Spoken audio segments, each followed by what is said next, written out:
Oke, bismillahirrahmanirrahim. Assalamualaikum warahmatullahi wabarakatuh. Alhamdulillahirrahmanirrahim. Teman-teman semua yang alhamdulillah pada kesempatan kali ini kita jumpa lagi di segmen ngoding atau ngobrol daring.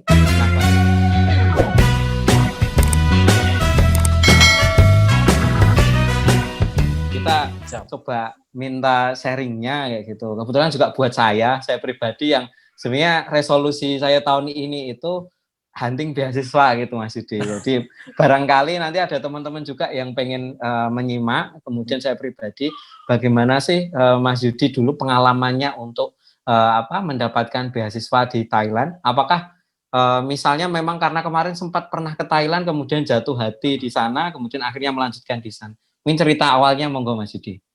Ya, memang kalau dimasukkan dari cerita awal ya, mulai jatuh cinta sama Thailand itu ya ketika ada program alumni mengajar begitu.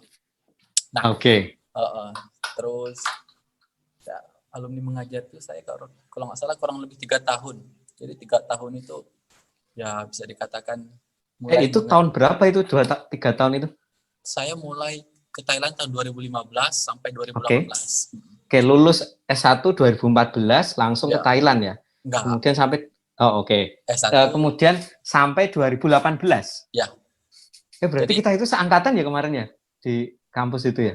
Masuknya. Ya, masuknya barengan kan? Saya kira senior. Jadi pas itu ya memang di sisi lain saya harus berterima kasih sama UAD ya. Karena kalau nggak salah itu semua kalau diurut-urutkan itu ada hubungannya sama UAD hidup saya itu. Dari mulai perkuliahan dari mulai pendidikan gitu ya. 2014 saya lulus, setelah lulus itu saya langsung nyimeru, jadi Mas Simeru di UAD. Nah setelah itu saya langsung daftar alumni mengajar itu sama Pak Ali ke Prodikti. Nah 3 tahun tuh Mas ya malang melintang, kalau saya bilang itu bisa dikatakan kayak semacam program kalau dulu dari saya SM3T, jadi di pelosok-pelosok Thailand. Oke. Nah pulang 2018, tapi sebelum itu saya mau cerita dulu. 2017 itu saya pulang juga sebentar untuk menikah.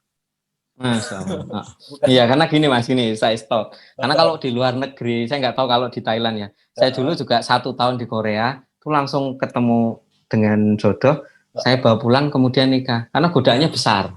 Godaannya besar, bro. Persis itu. Kalau nggak dinikahi ya bisa jadi hilang, diambil orang, bisa juga. Iya, benar. Jadi godaannya dari sisi kita digoda, ataupun dari orangnya keburu hilang gitu, benar. Betul sekali. Akhirnya 2017 saya seharusnya kan 2 tahun tuh kontrak awalnya tuh. Jadi 2015 sampai 2017. Tapi karena waktu itu istri saya yang sekarang itu dia masuknya 2016, otomatis dia selesainya 2018. Oke. Istri juga tugas sebagai pengajar juga. Kisah kita itu sama berarti. Oke. Ketemunya di luar gitu ya. Oke. Akhirnya saya minta waktu itu sama Bu Ida, KUI. Oke, saya paham. Yang internasional tuh ya? Ya. Bu Ida kalau bisa tolong omongi dengan direktur sekolahnya istri saya sekarang ini. Istri saya maksudnya.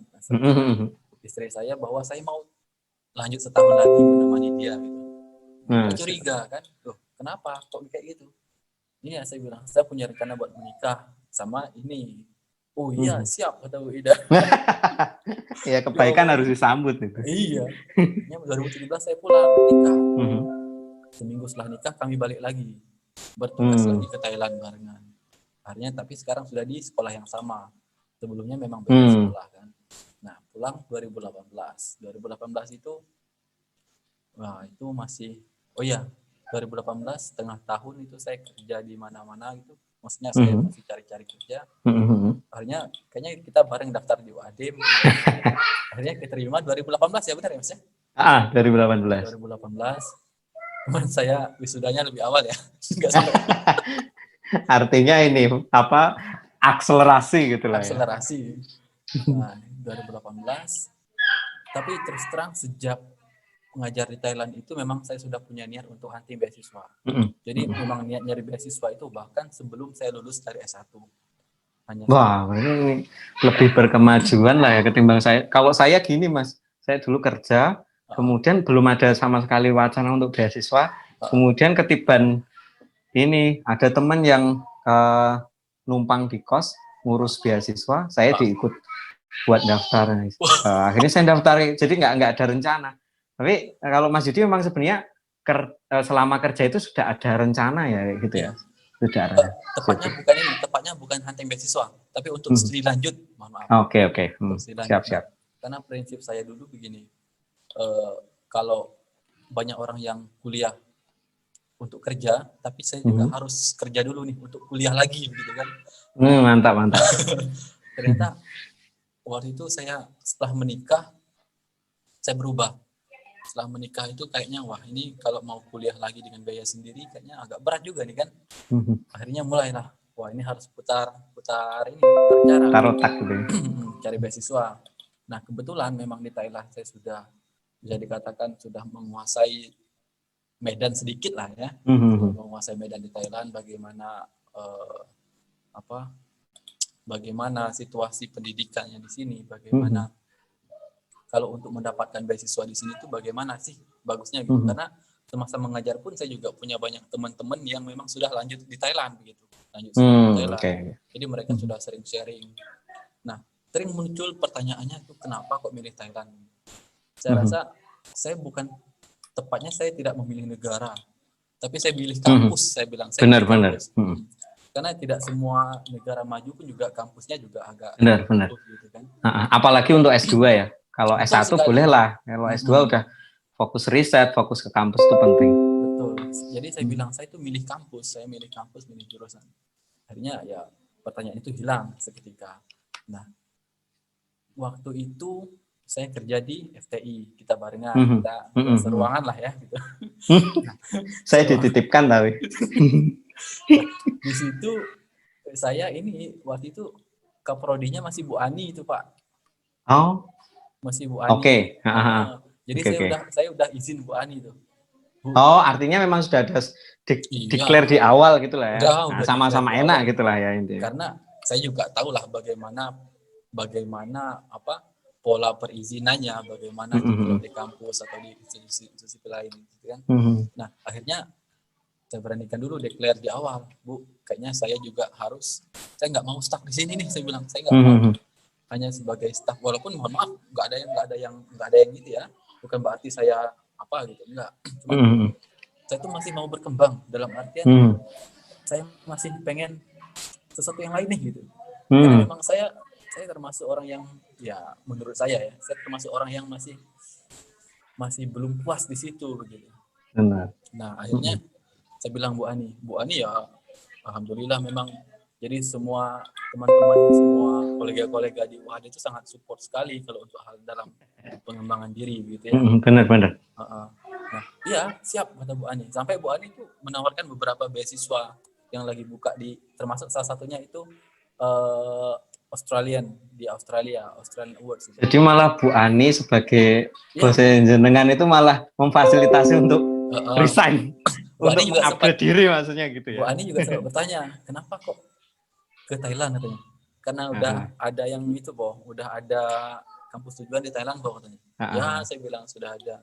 Tapi juga lagi saya nggak cuma mendaftar beasiswa di sini, ada beberapa Mas. Jadi waktu itu ada 3. Saya sudah sempat ditolak di dua kali pendaftaran beasiswa itu saya ditolak. Setelah itu alhamdulillah yang ini diterima. Dan prosesnya pun masih sangat berliku-liku sekali. Jadi saya mau mendaftar beasiswa awal itu 2017 karena saya sudah ketemu perempuan seperti itu. Akhirnya saya pilihkan untuk menikah dulu. Jadi saya tunda mendaftar beasiswanya 2017. Saya pilih menikah. Dan itu waktu itu lagi tahun 2018 pulang dari Thailand itu saya mau daftar beasiswa lagi.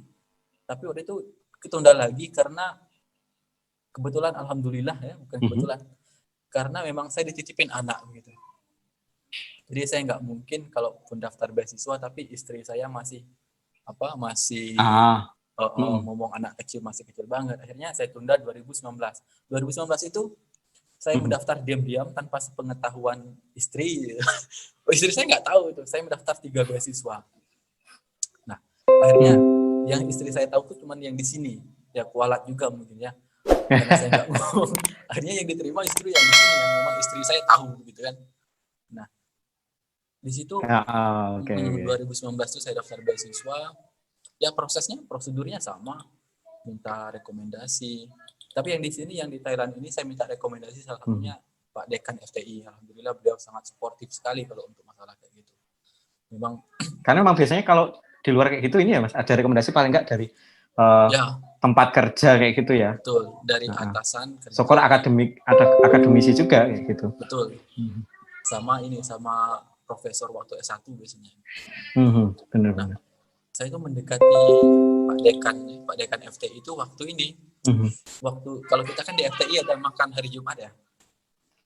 Oke. Free day lunch. Ya. Tapi sekarang libur, Bro. Sekarang libur. GoFood pun nggak ada ini. Kita kangen ini. Jadi waktu Friday lunch itu saya ingat banget itu. Pak Dekan lagi di ruangan. Jadi waktu itu kan Friday lunch-nya waktu itu masih di kampus 3. Jadi makanya kan di ruang dekan kan itu kan. Pak Dekan di dalam itu saya masuk tanpa sepengetahuan, tanpa disadari oleh teman-teman yang lain itu. Saya masuk.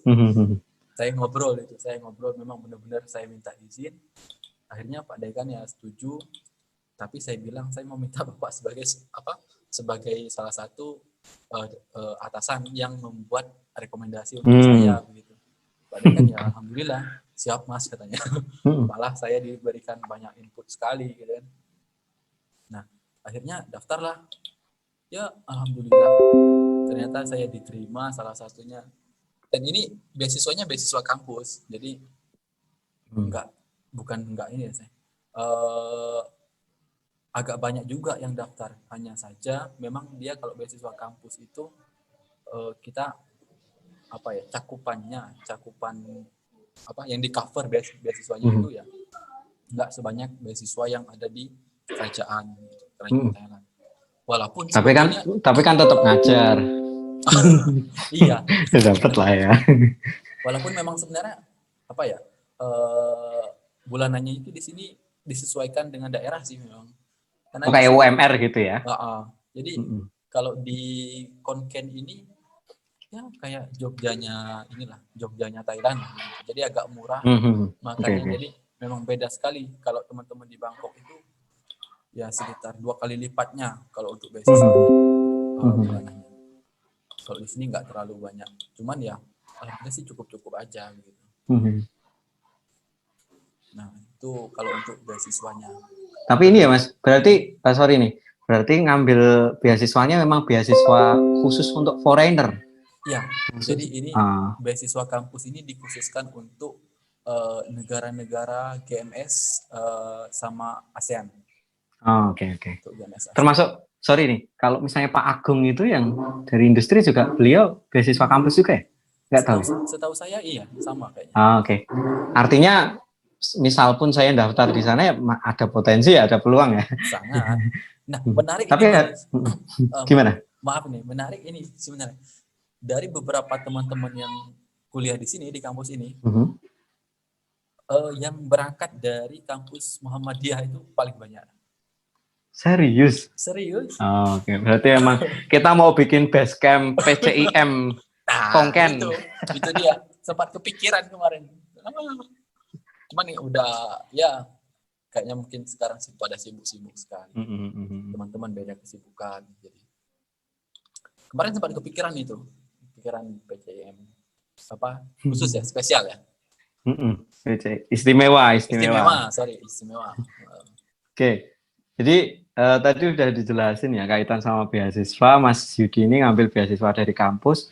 Sebenarnya mungkin kalau bicara nominal barangkali beda sama beasiswa government atau dalam konteksnya saya kerajaan gitu ya. Cuman sebenarnya kalau peluangnya itu lebih besar nggak sih?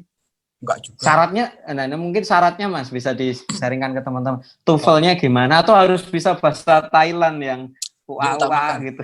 Diutamakan itu. Betul sekali. Oh, Jadi gitu. saya juga yakin banget itu bahwa bahwa bahasa Thailand itu merupakan syarat yang diutamakan kalau bisa justru ini. Karena beberapa teman-teman saya yang kemarin mengajar di sini juga mereka daftar, nah itu pada keterima. Karena Tapi sorry. Kalau Thailand itu standarnya apa sih? TOEFL atau apa? TOEFL, Namanya TOEFL.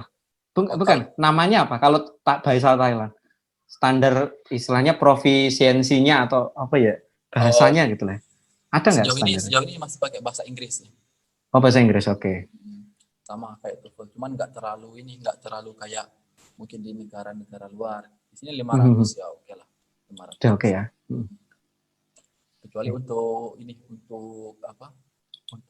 S3, untuk PhD itu memang lebih ditekankan ke bahasa Inggrisnya karena memang mau nggak mau akses written language itu kan bahasa Inggris. Kalau kita S3 nanti bakal banyak berkutat dengan paper apa segala macam, itu wajib gitu.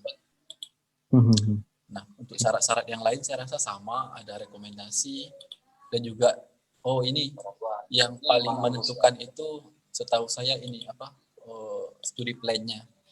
Bagaimana penelitian nanti mau apa sudah mulai harus dipikirkan.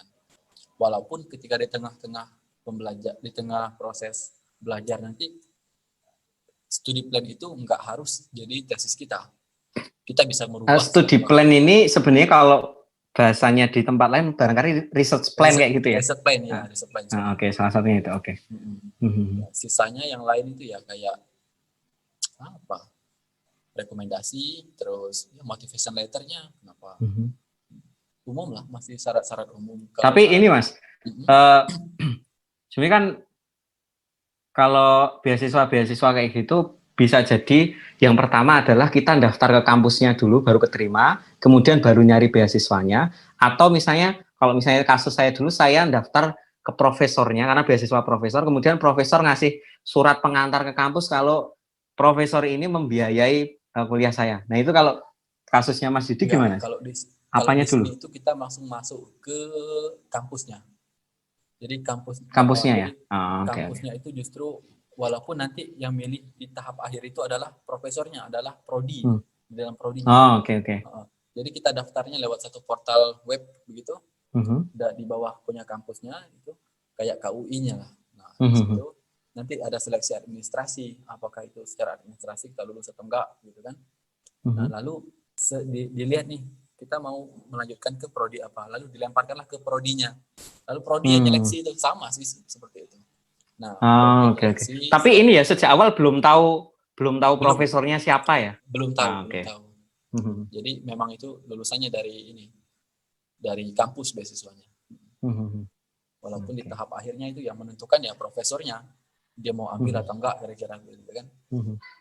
Seperti itu. Tapi kalau mode seleksinya pakai video conference atau video call gitu nggak sih?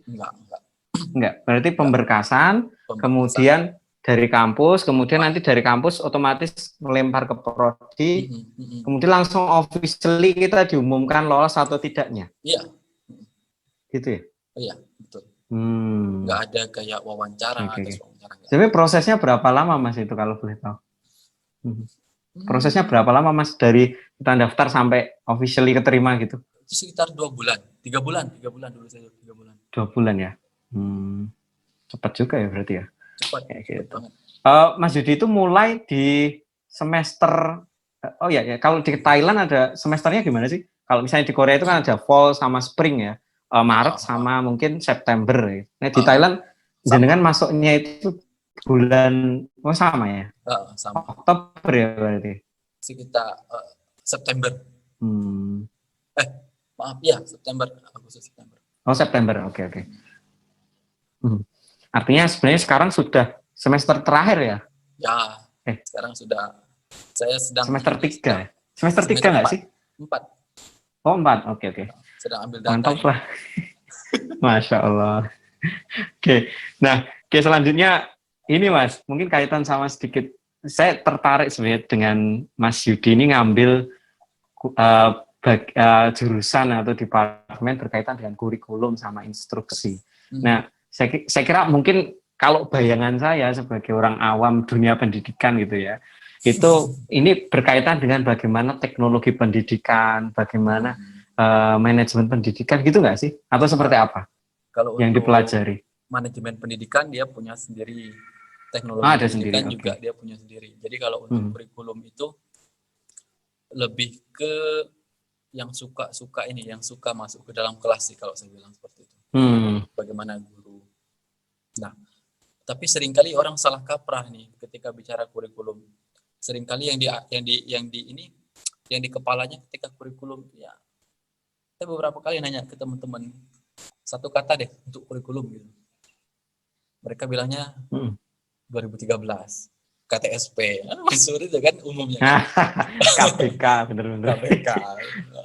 Nah, padahal ketika memang kurikulum itu kalau saya bilang kembali ke elemen paling kecil yang bisa dispesifikasikan bahwa kurikulum itu ya guru itu sendiri kalau menurut saya. Bagaimana? Karena kalau secara dokumen kurikulum paling kecil itu kan ya itu lesson plan seperti itu kan. Baru ada silabus, baru ada kurikulum secara nasional. Oke. Nah, jadi memang lebih ke bagaimana pengajaran secara umum. Bagaimana kita mempersiapkan model-model pembelajaran, teknik pembelajaran. Nah, cuman seringkali ya memang. Tapi masuk juga berkaitan dengan metode teknik juga ya? Dengan gimana?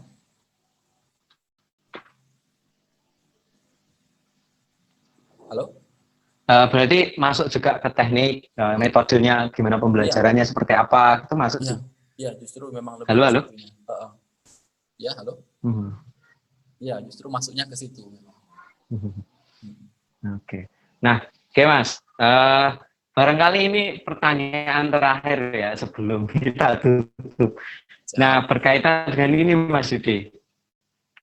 Saya kira kita ini belajar ataupun kuliah di luar negeri itu pasti selain juga berkaitan dengan ilmunya, pasti kita pengen mengupgrade diri gitu ya. Terlepas dari kita mengupgrade soal bahasa, soal bagaimana kita berinteraksi dengan foreigner ataupun budaya yang berbeda. Tapi sebenarnya kalau lebih spesifik berkaitan dengan suasana kuliah ataupun belajar di sana itu iklimnya seperti apa sih?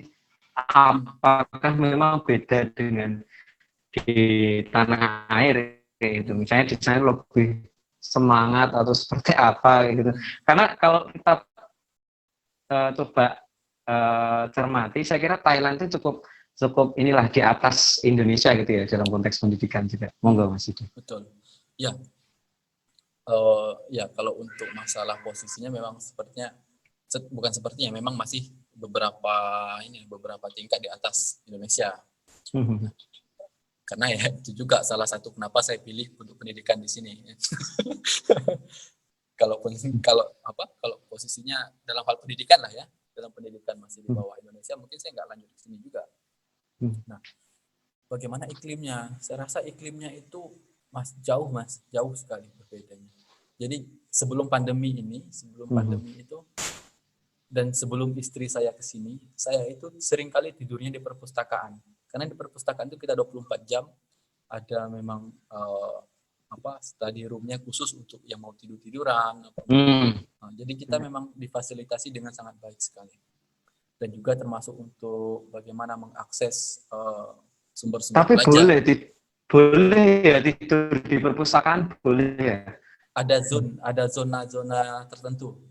Ada zona yang memang khusus untuk tidur dan makan juga boleh di situ sambil baca buku. Nah, saya dulu sering kali tidur di perpustakaan dan itu saya lihat atmosfer belajarnya itu sangat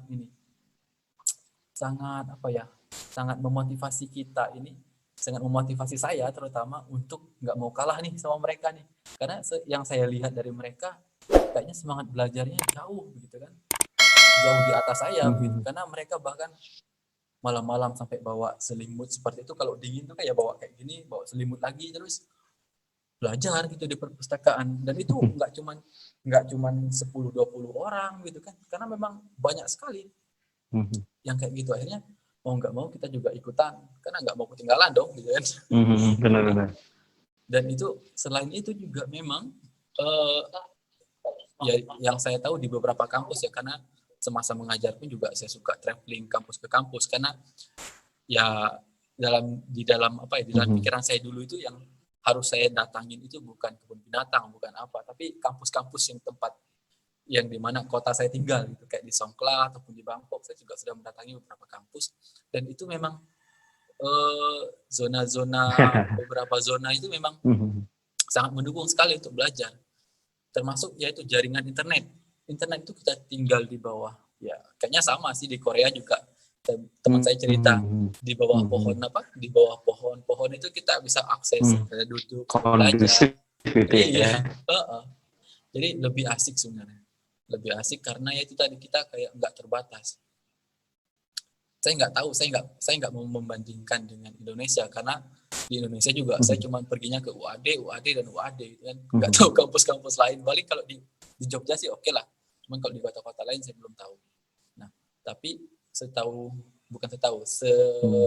penilaian saya kalau di sini ya memang beda dari apa yang pengalaman saya, ya berdasarkan pengalaman saya beda. Nah, di sini memang kita lebih kayak dituntut untuk menyesuaikan, karena kan kita dari luar nih. Kalau kita nggak menyesuaikan dengan bagaimana pola belajarnya mereka di sini, kita merasa ketinggalan. Begitu sih. Ya agak sedikit berbeda, tetapi ya nggak berbeda-beda banget. Cuman berbedanya ya dalam artian yang lebih baik. Kayak tadi itu kita difasilitasi banyak sekali ya untuk belajar. Nah, oke. Ini kayaknya ada koneksinya. Ini salah satu kendala kuliah daring nih Mas Yudi. Siap. Mungkin koneksi di rumah saya ini. Oke. Sangat menarik ya tadi Mas Yudi sudah memberikan sedikit ini ya, sharing berkaitan dengan kuliahnya, berkaitan dengan scholarship yang didapatkan, kemudian iklim belajar ataupun kuliah yang ada di sana itu seperti apa kayak gitu ya. Tentu ya ada sebuah hal yang memang kita dapatkan tatkala kita memang keluar dari zona nyaman kita, nyaman di kampusnya. Nah, barangkali itu Mas Yudi, terima kasih banyak untuk obrolan kita kali ini. Sangat sangat menginspirasi bagaimana kita istilahnya tetap bisa menjaga mimpi kayak gitu ya, melanjutkan studi terlepas dari misalnya kita sudah kerja, sudah mapan, ya itu kalau misalnya kita teruskan terus-menerus ya cuman seperti itu terus ya gitu. Tapi kalau kita studi ada sesuatu yang lebih yang bisa kita dapatkan dan bisa mengupgrade diri kita. Oke, sekali lagi terima kasih waktunya Mas Yudi. Semoga Mas Yudi dilancarkan untuk segera menuntaskan masternya. Dan saya dengar udah mau S3 ini ya. Saya sudah mau di overlap ini. Jadi saya harus segera untuk hunting beasiswa. Nanti saling doa semoga kita semua lancar-lancar urusannya, sehat-sehat semuanya. Dan insya Allah kita berdoa semuanya pandemi ini segera berakhir. Terlepas dari besok apakah kuliahnya tetap daring atau enggak, semoga pandeminya berakhir. Syukur pandemi sudah berakhir, kuliahnya tetap daring, WFH. Nah, itu teman-teman. Terima kasih sekali lagi Mas Yudi, matur nuwun waktunya. Semoga menjadi ilmu yang bermanfaat untuk kita semua. Dan buat teman-teman semuanya, terima kasih yang sudah menonton obrolan kita pada kesempatan kali ini. Semoga ada manfaatnya. Kita jumpa lagi di ngoding ataupun ngobrol daring di sesi selanjutnya. Demikian, saya akhiri. Assalamualaikum warahmatullahi wabarakatuh. Waalaikumsalam.